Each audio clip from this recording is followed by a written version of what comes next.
Hi, I'm Jim, and once again, our company is Vantage Property Management. Today, I'd like to spend some time discussing a pet subject of mine, and that is the subject of pets. Initially, when we discuss with landlords, well, what do you think about pets? Are you going to allow them? The answer is usually, no, don't do it because it's just extra wear and tear on the property and extra damage. And of course, that's all well and good if this were just a perfect world.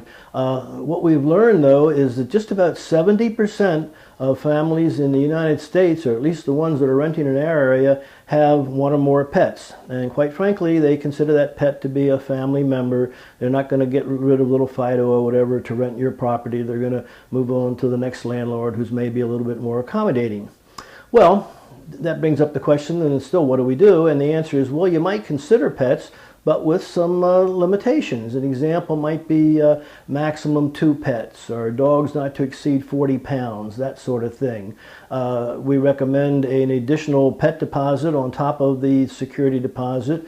We usually ask for about an additional $350. Make sure the pet deposit is refundable because you want to give the tenant an incentive to have the pet on its P's and Q's, take care of the property, and at the end of the lease, if they've done a good job, they'll get their security deposit back. There are some things we have to be careful on, and one of them is what we call the bite breeds.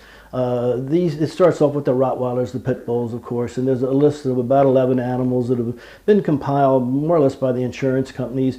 And these are just the high-risk animals, the dog that would maybe bite a neighborhood child or something like that. And it's just too risky for an owner to be involved in that sort of thing. So we do recommend that you do have some restrictions on the various breeds that are known as the bite breeds.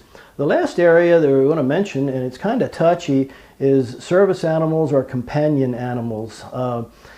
Obviously, a person who needs a service animal to guard them or take care of a function is very, very important and should be allowed, no questions asked. It's also a federal and state law that you do so.